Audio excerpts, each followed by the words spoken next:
तो हम लोग पढ़ रहे थे आरबीसी। तो आरबीसी का डेथ कहाँ होता है? आरबीसी का डेथ कहाँ होता है, मतलब मृत्यु कहाँ होता है? तो आरबीसी का मृत्यु है जो कि प्लीहा, प्लीहा को हिंदी में स्प्लीन यानी कि तिल्ली कहते हैं, इसमें होता है। स्प्लीन यानी कि हिंदी में प्लीहा या तिल्ली कहते हैं। और थोड़ा सा मात्रा जो होता है वह मतलब लीवर में भी थोड़ा बहुत जो मात्रा होता है उसका मृत्यु, आरबीसी के थोड़ा बहुत मात्रा का मृत्यु मतलब लीवर में भी होता है, लेकिन ज़्यादा से ज़्यादा मृत्यु किस में होता है? तो स्प्लीन में। और थोड़ा बहुत मतलब कम जो बच जाता है उसका मृत्यु लीवर में होता है, और ज़्यादा ज़्यादा स्प्लीन में यानी कि प्लीहा या तिल्ली में। मतलब स्प्लीन या लीवर को आरबीसी का कब्रिस्तान कहा जाता है। क्या कहेंगे? कब्रिस्तान, क्योंकि मृत्यु यहाँ होता है तो इसे कब्रिस्तान भी कह सकते हैं। तो आरबीसी का कब्रिस्तान किसे कहा जाता है पूछेगा तो ऑप्शन में यदि जो स्प्लीन और लीवर दोनों एक साथ रहा तो यही आंसर होगा, लेकिन यदि जो अलग अलग रहा तो फर्स्ट आंसर स्प्लीन होगा। इसलिए आरबीसी का कब्रिस्तान किसे कहते हैं? तो स्प्लीन को। अब है कि आरबीसी रीजनरेशन, आरबीसी का रीजनरेशन कहाँ होता है? रीजनरेशन मतलब इसका पुनर्निर्माण कहाँ होता है? तो आरबीसी का पुनर्निर्माण मतलब रीजनरेशन कहाँ होगा? तो जहाँ मरता है मतलब स्प्लीन में उसका डेथ होता है, मृत्यु होता है, तो वहीं उसका रीजनरेशन भी होता है, पुनर्निर्माण भी होता है। तो आंसर क्या होगा? स्प्लीन। स्प्लीन में ही आरबीसी का पुनर्निर्माण भी होता है।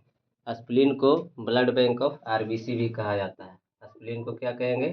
Blood bank, blood bank of RBC, क्योंकि आरबीसी का निर्माण स्प्लीन में ही होता है, इसीलिए उसको ब्लड बैंक ऑफ आरबीसी कहा जाता है। अब जानना है न्यूक्लियस और माइटोकॉन्ड्रिया। तो न्यूक्लियस और पूछेगा कि न्यूक्लियस और माइटोकॉन्ड्रिया आरबीसी के आरबीसी में होता है या नहीं? तो न्यूक्लियस और माइटोकॉन्ड्रिया जो है आरबीसी में एब्सेंट होता है, मतलब अनुपस्थित होता है। तो आरबीसी में न्यूक्लियस, न्यूक्लियस और माइटोकॉन्ड्रिया, माइटोकॉन्ड्रिया, न्यूक्लियस और माइटोकॉन्ड्रिया जो है nucleus and mitochondria are absent, absent, absent in mammals RBC. मतलब क्या हुआ कि न्यूक्लियस और माइटोकॉन्ड्रिया जो है स्तनधारी के आरबीसी में अनुपस्थित होता है। न्यूक्लियस और माइटोकॉन्ड्रिया स्तनधारियों जो होते हैं, गाय जानवर जो भी बच्चा देता है उसे स्तनधारी कहा जाता है। तो स्तनधारियों के आरबीसी में न्यूक्लियस और माइटोकॉन्ड्रिया है जो एब्सेंट होता है, मतलब अनुपस्थित होता है। अब आगे अपवाद में कुछ जानना है, जिसमें मतलब न्यूक्लियस न्यूक्लियस और माइटोकॉन्ड्रिया होता भी है। अपवाद में कुछ जीव हैं जिनके आरबीसी में न्यूक्लियस और माइटोकॉन्ड्रिया होता है, लेकिन स्तनधारी जो होते हैं तो स्तनधारियों की आरबीसी में केंद्रक और माइटोकॉन्ड्रिया नहीं पाया जाता है। इसको हिंदी में क्या लिख सकते हैं कि स्तनधारियों, स्तनधारियों की आरबीसी में माइटोकॉन्ड्रिया का हिंदी क्या होता है? तो सूत्रकणिका और न्यूक्लियस का केंद्रक। तो स्तनधारियों की आरबीसी में न्यूक्लियस और माइटोकॉन्ड्रिया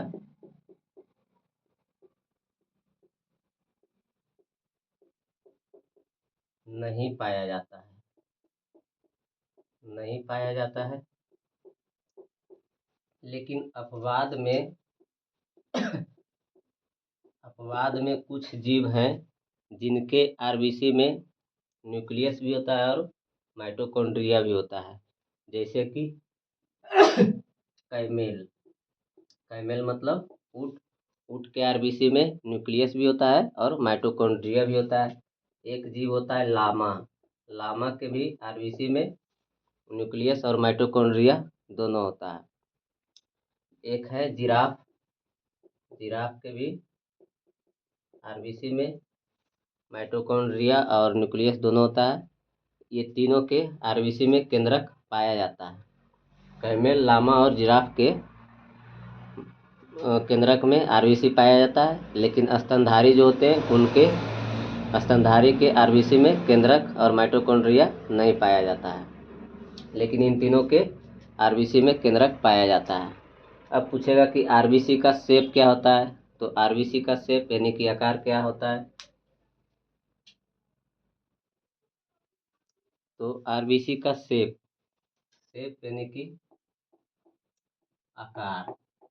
तो आरबीसी का शेप यानी कि आकार कैसा होता है, तो ओवल होता है। ओवल मतलब अंडाकार होता है। आरबीसी का शेप अंडाकार होता है और द्विअवतलाकार होता है। द्विअवतलाकार को इंग्लिश में बाय कनकेव कहेंगे। क्या कहेंगे? बायोकनकेव। तो ओवल मतलब अंडाकार होता है। आरबीसी का आकार है जो कि अंडाकार होता है और द्विअवतलाकार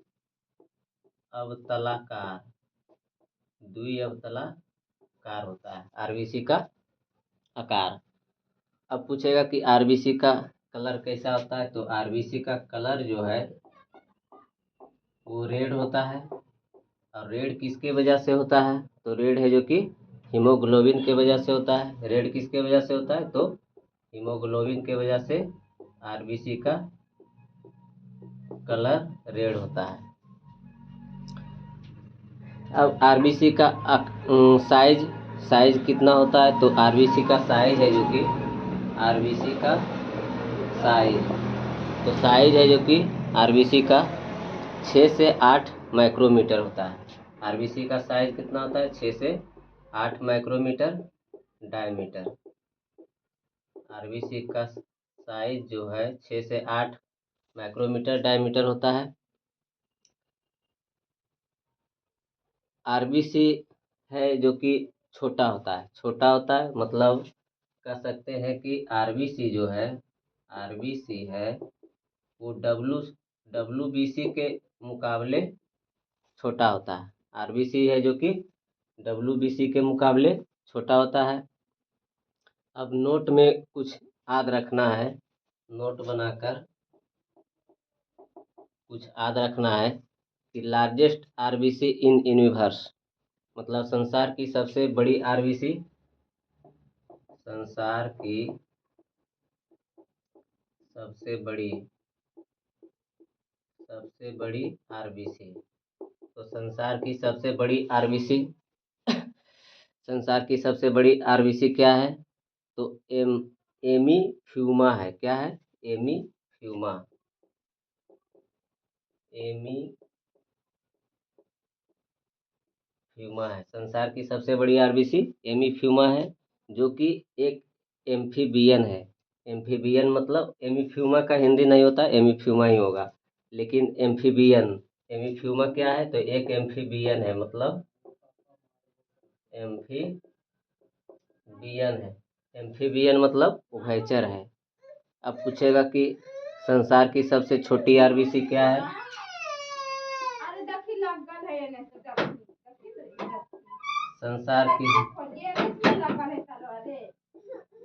संसार की सबसे छोटी आरबीसी क्या है, तो मस्क डियर है। क्या है? Musk deer. मस्क डियर का हिंदी क्या होगा, तो कस्तूरी हिरन। संसार की सबसे छोटी आरबीसी किसकी होती है, तो मस्क डियर की, मतलब कस्तूरी। मस्क डियर के मतलब कस्तूरी हिरन। कस्तूरी हिरन। कस्तूरी हिरन की जो आरबीसी होती है वो सबसे छोटी होती है। लेकिन संसार की सबसे बड़ी आरबीसी किसकी होती है? तो एम्मी ह्यूमा की, जो कि एक एम्फीबियन है, यानी कि उभयचर है। और संसार की सबसे छोटी आरबीसी किसकी होती है? तो मस्क डियर की, यानी कि कस्तूरी हिरन की। अब संसार की सबसे बड़ी आरबीसी किसकी होती है? मैमल में, मतलब स्तनधारी में। तो संसार की सबसे बड़ी लार्जेस्ट आरबीसी इन मैमल, मतलब लार्जेस्ट आरबीसी इन मैमल। तो स्तनधारियों में सबसे बड़ी आरबीसी किसकी होती है? तो स्तनधारियों में लार्जेस्ट आरबीसी इन मैमल। तो स्तनधारियों में सबसे बड़ी आरबीसी किसकी होती है? तो जो सबसे बड़ा है उसी की होती है, तो एलिफेंट मतलब हाथी। हाथी हाथी क्या है? तो एक स्तनधारी है, और हाथी स्तनधारी है, तो इसके आरबीसी है जो कि सबसे बड़ी होती है। और पूछेगा कि स्तनधारियों में सबसे छोटी आरबीसी किसकी होती है? तो स्तनधारियों में सबसे छोटी RBC, smallest RBC in mammal, smallest RBC in mammals, मतलब स्तनधारियों में सबसे छोटी आरबीसी किसकी होती है? तो मस्क डियर की है, मतलब कस्तूरी हिरन के हैं, कस्तूरी हिरन के ही, यानी कि मस्क डियर की। अब है कि आरबीसी के कार्य क्या है, तो वो पढ़ना है। तो आरबीसी के कार्य क्या है वो पढ़ना है, तो उसके लिए अब है आरबीसी के कार्य क्या है, फंक्शन ऑफ आरबीसी। तो आरबीसी के कार्य क्या है? तो आरबीसी के मुख्यतः कार्य है ऑक्सीजन और कार्बन डाइऑक्साइड का संवहन करना। आरबीसी के क्या कार्य है? तो ऑक्सीजन और कार्बन डाइऑक्साइड का संवहन करवाना। तो हीमोग्लोबिन हीमोग्लोबिन और जब ऑक्सीजन हीमोग्लोबिन और ऑक्सीजन जब मिलता है तो बनाता है HbO2। HbO2 बनाता है, जिसको क्या बोलेंगे? तो ऑक्सी हीमोग्लोबिन बोलेंगे। इसे क्या बोलेंगे? HbO2 हीमोग्लोबिन, और जब ऑक्सीजन मिलता है तो HbO2 बनाता है, जिसे हम लोग बोलेंगे ऑक्सी हीमोग्लोबिन। ऑक्सी हीमोग्लोबिन बोलेंगे। अब ऑक्सी हीमोग्लोबिन क्या होता है? तो हीमोग्लोबिन जो है Hb से क्या हीमोग्लोबिन को ही डिनोट किया जाता है। तो हीमोग्लोबिन जो है अपने साथ 4 अणु ऑक्सीजन को लेकर जाता है। हीमोग्लोबिन जो है अपने साथ ऑक्सीजन के कितने अणु ले जाता है? तो 4 अणु ले जाता है। एक हीमोग्लोबिन ऑक्सीजन के 4 अणु को ले जाता है। तो हीमोग्लोबिन के साथ अगर जो ऑक्सीजन मिला तो HbO2 बनेगा, जिससे ऑक्सी हीमोग्लोबिन कहेंगे। और एक हीमोग्लोबिन जो है अपने साथ ऑक्सीजन के 4 अणु को ले जाता है। लेकिन यही यदि जो हीमोग्लोबिन के साथ कार्बन डाइऑक्साइड जुड़ गया तो क्या बनेगा?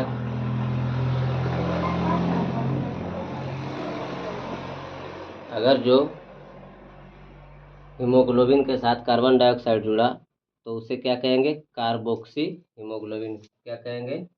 Carboxy haemoglobin. कार्बोक्सी हीमोग्लोबिन कहेंगे। तो कार्बोक्सी हीमोग्लोबिन जो होता है यह 75% संवहन होता है। 75% संवहन होगा कार्बोक्सी हीमोग्लोबिन का। और हीमोग्लोबिन जब अपने साथ कार्बन डाइऑक्साइड ले जाएगा तो वो 75% इसका संवहन करवाएगा। और बाकी जो होता है प्लाज्मा 25% प्लाज्मा 25% आयंस,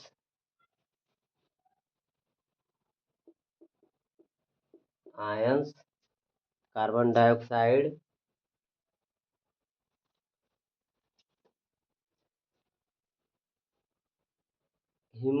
आरबीसी के कार्य क्या है? तो मुख्य रूप से क्या कार्य है? ऑक्सीजन और कार्बन डाइऑक्साइड का संवहन करवाना। हीमोग्लोबिन के साथ यदि जो ऑक्सीजन जुड़ गया तो HbO2 बनाएगा, जिसको ऑक्सी हीमोग्लोबिन कहेंगे। और एक हीमोग्लोबिन अपने साथ ऑक्सीजन के 4 अणु को लेके जाएगा। हीमोग्लोबिन अगर जो कार्बन डाइऑक्साइड के साथ जुड़ा तो कार्बोक्सी हीमोग्लोबिन कहलाएगा। और हीमोग्लोबिन कार्बन डाइऑक्साइड के साथ जुड़ता है तो यह 75% इसका कार्बन डाइऑक्साइड का संवहन करवाता है।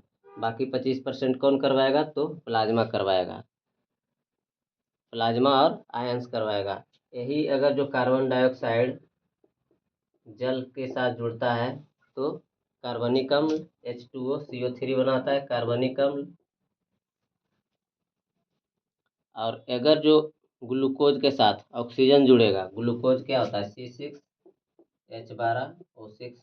ग्लूकोज के साथ यदि जो ऑक्सीजन जोड़ेगा तो क्या बनेगा? तो कार्बन डाइऑक्साइड बन जाएगा। कार्बन डाइऑक्साइड जल और ऊर्जा बनेगा, ऊर्जा बनेगा। तो हमारे शरीर में ग्लूकोज होता है, उसके साथ अगर जो ऑक्सीजन जुड़ता है, हम लोग जब श्वसन करते हैं तो ऑक्सीजन जुड़ता है तो कार्बन डाइऑक्साइड जल और ऊर्जा हमें मिलती है। हमारे शरीर को ऊर्जा मिलती है और हमारे शरीर में पानी की भी आवश्यकता होता है और पानी भी होता है। तो जल बनता है और कार्बन डाइऑक्साइड जो बनता है उसको फिर निकाल दिया जाता है। लेकिन ग्लूकोज पहले से ही होता है, उसके साथ ऑक्सीजन जोड़ने से ऑक्सीजन का संवहन कौन करवाता है? तो आरबीसी करवाता है। लेकिन आरबीसी ऑप्शन में अगर जो ऑक्सीजन और कार्बन डाइऑक्साइड दोनों रहा तो आंसर दोनों होगा, क्योंकि आरबीसी है जो कि ऑक्सीजन और कार्बन डाइऑक्साइड दोनों का संवहन करवाता है। किसी एक का चुनना हो तो ऑक्सीजन आंसर होगा।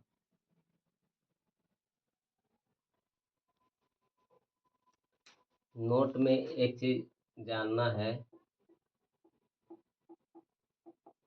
अगर जो कार्बन के साथ ऑक्सीजन जुड़ता है, कार्बन के साथ ऑक्सीजन जुड़ेगा तो क्या बनेगा? Carbon dioxide. लेकिन यदि जो कार्बन के साथ ऑक्सीजन के आधा अणु जुड़ेगा, ऑक्सीजन के आधा अणु जुड़ेगा तो क्या बनाएगा? कार्बन मोनोऑक्साइड, जिसको हम लोग क्या कहते हैं? तो दम घोटू गैस कहते हैं। क्या कहते हैं? दम घोटू गैस कहते हैं। कार्बन मोनोऑक्साइड को दम घोटू गैस कहते हैं। तो इसीलिए कहा जाता है कि यदि जो मतलब रूम में लकड़ी, कोयला, ये सब, ये कुछ भी हो जो जल सकता है ऑक्सीजन की उपस्थिति में, उसे जलाना नहीं चाहिए। यदि जो लकड़ी, कोयला या उबला जो होता है, जानवर वाला जो गोबर उबर होता है, ये सब से जो बनता है गोईठा उठा जिसको कहते हैं मतलब गांव घर के भाषा में, तो ये सब को रूम में जलाकर खिड़की दरवाज़ा बंद नहीं करना चाहिए। यदि जो बंद कर देते हैं तो क्या होगा कि ऑक्सीजन की अनुपस्थिति हो जाएगा, मतलब ऑक्सीजन अंदर प्रवेश नहीं कर पाएगा। और जब अंदर प्रवेश नहीं कर पाएगा ऑक्सीजन तो वो क्या बन जाएगा? कार्बन मोनोऑक्साइड बन जाएगा। यदि जो ऑक्सीजन कार्बन के साथ मिलता है तो कार्बन डाइऑक्साइड बनता है, लेकिन ऑक्सीजन मिल ही नहीं पाएगा। दरवाज़ा वगैरह बंद कर लिए, अंदर में लकड़ी कोयला कुछ भी जला लिए रूम में, तो कार्बन और ऑक्सीजन की अनुपस्थिति हो जाएगा तो क्या बन जाएगा? कार्बन मोनोऑक्साइड बन जाएगा। और कार्बन मोनोऑक्साइड बनेगा तो मीठी मीठी नींद आएगी, मीठी मीठी नींद आएगी। कार्बन मोनोऑक्साइड के बनने से मीठी मीठी नींद आएगी। और नींद आएगा और उसके बाद कार्बन मोनोऑक्साइड है जो एक जहरीला गैस है, उसके बाद आदमी का मृत्यु हो जाएगा। क्योंकि क्योंकि आपके शरीर में हर जगह संचरित करने के लिए आरबीसी क्या संचरित करता है? तो ऑक्सीजन का करता है। और जब कार्बन मोनोऑक्साइड मतलब उसमें मिल जाएगा हीमोग्लोबिन में, तो कार्बन मोनोऑक्साइड जब मिल जाएगा तो ऑक्सीजन तो संचरित शरीर में हो ही नहीं पाएगा। तो हो ही नहीं पाएगा क्योंकि पहले से ही ऑक्सीजन आप उसको बंद कर दिए हैं, रूम रूम बंद कर लिए तो उसको आने नहीं दे रहे, तब तो ऑक्सीजन आपके शरीर में जाएगा नहीं, और जाएगा नहीं तब ऑक्सीजन का जब संचरण शरीर में नहीं होगा तो मीठी नींद आएगी और उसके बाद आपकी मृत्यु हो जाएगी। इसीलिए जब भी लकड़ी कोयला कुछ भी जलाना हो रूम में तो दरवाज़ा वगैरह या खिड़की ये सब जो भी है खोल कर रखना चाहिए। कितना लोग मतलब गाड़ी में भी हीटर वगैरह चालू कर लेते हैं और उसके बाद खिड़की अथी जो ग्लास व्लास होता है उसको लगा लेते हैं, तो उसे भी शीशा वगैरह जो होता है उसको चढ़ा लेते हैं, तो उसे भी नहीं ऐसा करना चाहिए। यदि जो ऐसा करता है तो उसकी वह भी मतलब हीटर रेफ्रिजरेटर ये सब से क्या CFC क्लोरोफ्लोरोकार्बन निकलता है, तो वो भी मतलब उसका भी डेथ हो जाएगा। तो इसीलिए कार्बन मोनोऑक्साइड एकदम घोटू गैस है जिससे मीठी मीठी नींद आएगी, और वह एक जहरीला गैस है, इससे आपकी मृत्यु हो जाएगी। अब है कि आरबीसी का अन्य नाम क्या है। तो आरबीसी जो है, आरबीसी अभी तो आरबीसी ही पढ़ रहे हैं, तो आरबीसी का अन्य नाम है, मतलब इसका दूसरा नाम क्या है तो एरिथ्रोसाइट है। आरबीसी का अन्य नाम क्या है तो एरिथ्रोसाइट्स। आरबीसी का अन्य नाम दूसरा नाम एरिथ्रोसाइट्स है। आरबीसी की बीमारी क्या है, मतलब आरबीसी के वजह से क्या क्या बीमारी आ सकता है, आरबीसी के कमी होने से कौन बीमारी आएगा, आरबीसी के अधिक होने से कौन सा बीमारी आएगा।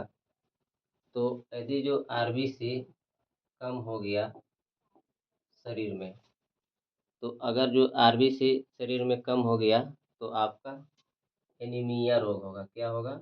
एनीमिया, जिसे हिंदी में रक्ताल्पता, हिंदी में क्या चीज कहते हैं? रक्ताल्पता।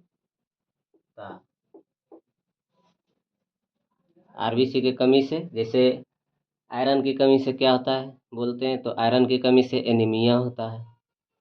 तो आयरन में भी आरबीसी होता है, तो आरबीसी के भी कमी से क्या होगा? एनीमिया, यानी कि हिंदी में इसको रक्ताल्पता बोलते हैं। अब यही जो आरबीसी ज़्यादा हो जाएगा तब कौन सा बीमारी होगा? तो आरबीसी के ज़्यादा होने से कौन सा बीमारी होगा? तो पॉलीसाइथेमिया होगा। क्या होगा? पॉलीसाइथेमिया। आरबीसी के ज़्यादा होने से पॉलीसाइथेमिया होगा, लेकिन कम होने से एनीमिया होगा। अब है, ये तो पहला हुआ कम होने से एनीमिया रोग, दूसरा हुआ ज़्यादा होने से पॉलीसाइथेमिया। अब है कि आरबीसी के वजह से और कौन सा बीमारी होता है, तो एक है आरबीसी के वजह से कौन सा बीमारी, तो सिकल सेल एनीमिया। क्या है? Sickle sickle cell anaemia. RBC के वजह से एक और कौन सा बीमारी होता है? Sickle cell anaemia. Sickle cell मतलब सिकल का हिंदी क्या हुआ? तो हसिया। हसिया, गांव घर में जो हसिया बोलते हैं धान वगैरह काटने के लिए, तो वही हुआ सिकल मतलब हसिया। तो ये सिकल सेल एनीमिया है, ये जेनेटिक डिजीज है। जेनेटिक डिजीज मतलब अनुवांशिक अनुवांशिकी अनुवांशिक बीमारी है। क्या है? जेनेटिक डिजीज है, मतलब अनुवांशिक बीमारी है सिकल सेल एनीमिया, अनुवांशिक बीमारी है। इसमें आरबीसी का शेप जो है बदल जाता है। सिकल सेल एनीमिया है, इसमें आरबीसी का शेप जो है, मतलब आकार जो है वह बदल जाता है, बदल जाता है। तो बदल जाता है, और बदल कर कैसा हो जाता है? तो हसिया के जैसा हो जाता है। हसिया मतलब गांव घर में हसुआ भी बोलते हैं, यानी कि उसी को हसिया भी बहुत जगह बोला जाता है। तो हसिया के जैसा हो जाएगा। कैसा हो जाएगा आकार? हसिया के जैसा हो जाएगा आरबीसी का आकार।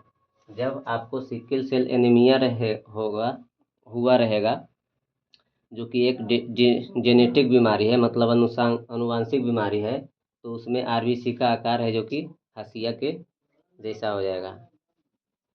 अब है चौथा बीमारी, तो चौथा बीमारी है थैलेसेमिया। क्या है? थैलेसेमिया।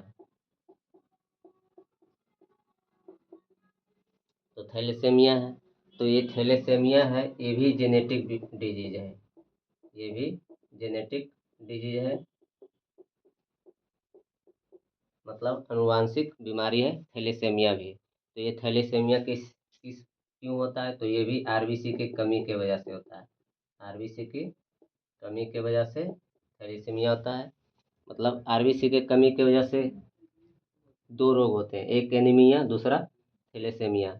लेकिन वो एनीमिया है जो कि कभी भी आपको हो सकता है। एनीमिया जो है कभी भी हो सकता है, लेकिन ये थैलेसेमिया जो है जेनेटिक डिजीज है, अनुवांशिक बीमारी है, लेकिन ये भी आरबीसी की कमी से होता है। इसीलिए कोई बच्चा को जब थैलेसेमिया हुआ रहेगा तो उसे बार बार खून चढ़ाना पड़ता है, क्योंकि उसको सरवाइव करने के लिए बार बार खून चढ़ाना पड़ता है तब वह सरवाइव करता है, क्योंकि वो अनुवांशिक मतलब हाँ, गर्भ से ही वो इस बीमारी से पीड़ित रहता है। लेकिन एनीमिया है जो कि बाद में होता है, अनुवांशिक बीमारी वह नहीं है। अब जानना है नोट में कुछ पॉइंट। नोट में अब कुछ जानिए। हिल्स यानी कि पहाड़। पहाड़ पर चढ़ने पर आरबीसी 5 से 8% बढ़ जाती है। पहाड़ पर चढ़ने पर पहाड़ पर चढ़ने पर चढ़ने पर आरबीसी 5 से 8% बढ़ जाती है, मतलब इंक्रीज हो जाती है।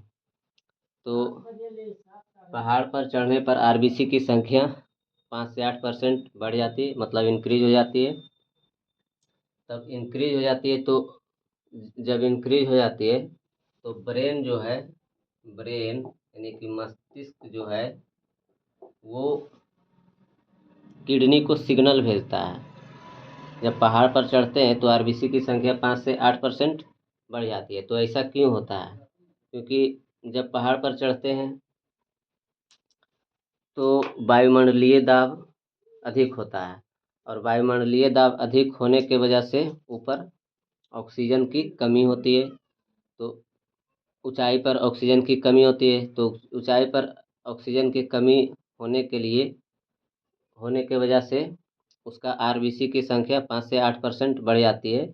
लेकिन बात है कि व्यक्ति तो सरवाइव फिर भी करता है, ऊंचाई पर चढ़ता है फिर भी वह सरवाइव करता है, मतलब जीवित रहता है। तो इसीलिए ब्रेन किडनी को सिग्नल देता है। ब्रेन जो है किडनी को सिग्नल देता है, किडनी को सिग्नल देता है और उसे कहता है कि एरिथ्रोप्रोटीन बनाओ। एरिथ ब्रेन है जो कि किडनी को सिग्नल देता है और कहता है एरिथ्रोप्रोटीन बनाओ। कौन सा प्रोटीन बनाना है? तो एरी एरिथ्रोप्रोटीन बनाने के लिए कहता है ब्रेन किडनी को। और एरिथ्रोप्रोटीन जब बनाता है, इसी के वजह से आरबीसी